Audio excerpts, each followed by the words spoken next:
निवेदन दिलेले आहेत ते निवेदन शेतकरी सर्वसामान्यांना सरकारकडून वेठीस धरण्याचं काम, क्रांतिकारी शेतकरी संघटनेचा आरोप. भविष्यात सरकारविरोधात तीव्र आंदोलन छेडण्याचा इशारा.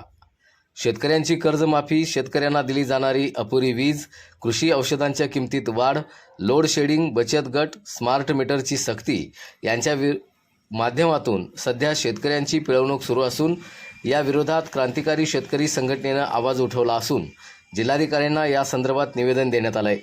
दरम्यान सर्वच बाजूनी शेतकरी पिचला जात असल्यानं प्रशासनातील अधिकारी आणि खुर्चीत बसलेल्या सत्ताधाऱ्यांनी आपण शेतकऱ्यांचीच लेकरं असल्याची जाणीव ठेवावी.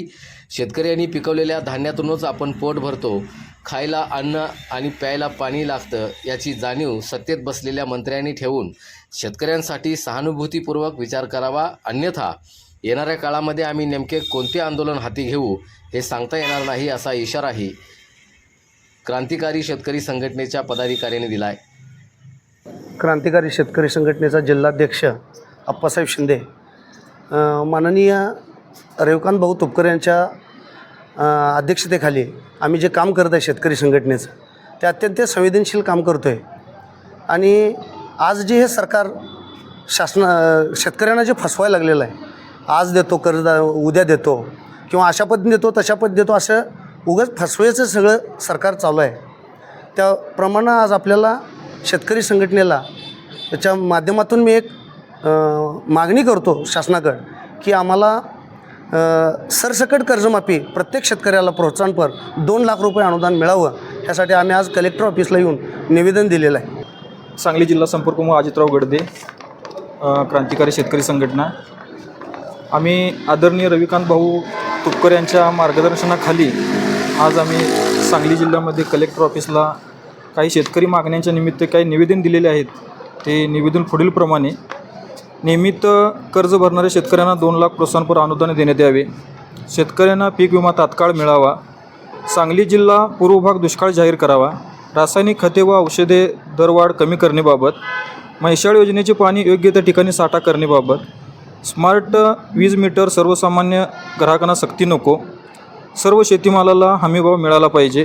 शेतकऱ्यांना लाईट 8 तासाऐवजी 12 तास दिवसाची देण्यात यावी. ITR भरणारे पुनर्गठित शेतकरी असलेले शेतकरी ही कर्जमाफीत कक्षेत आणावे.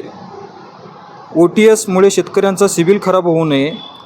2019 पूर्वी वंचित शेतकऱ्यांना कर्जमुक्ती द्यावी.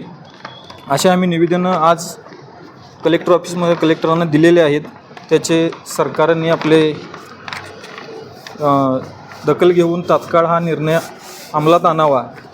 आणि खास करून ह्यामध्ये एक सांगावं असं वाटतं की आज शेतकऱ्यांवरती जो रासायनिक खताचा जो भार पडला जात आहे तो अत्यंत मोठ्या प्रमाणात पडला जात आहे. त्यावरतीसुद्धा सरकारने त्याची काय उपाययोजना असतील GSTच्या माध्यमातून किंवा आणि काय माध्यमातून तो कमी करून शेतकऱ्यांना कमीत कमी किमतीमध्ये खत कसं देता येईल ह्याचा थोडासा सरकारने विचार करावा. अशा पद्धतीने आम्ही निवेदन दिलेले आहेत. नमस्कार, मी संजय दासाळ, क्रांतिकारी शेतकरी संघटना दिव्यांग व निराधार आघाडी प्रदेशाध्यक्ष. आम्ही आज शेतकऱ्यांच्या कर्जमाफीबरोबरच महिला बचत गटाचा पण विषय घेऊन आलो आहोत. महिला बचत गट आज पुरुषाच्या बरोबरीने महिला संसाराचा गाडा हाकत आहेत.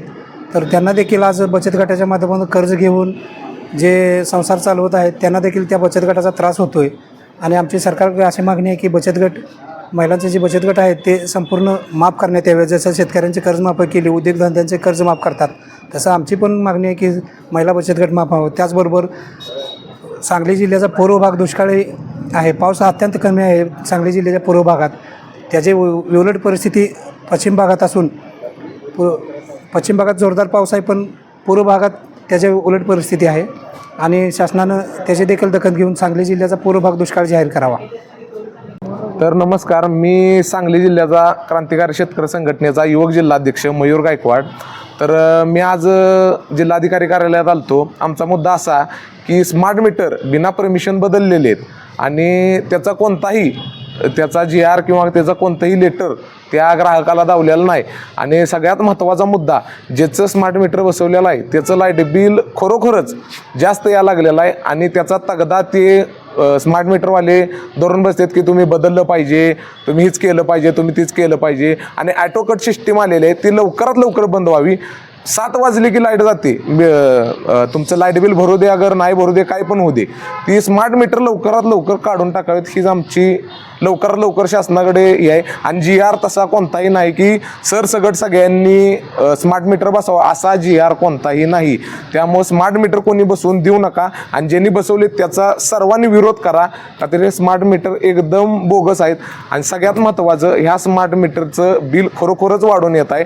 त्यामुळे स्मार्ट मीटर विरोधात लवकरात लवकर आम्ही जनाक्रोश करू. स्मार्ट मीटर लवकरात लवकर हे बसवणं बंद केलं पाहिजे सरकारनं.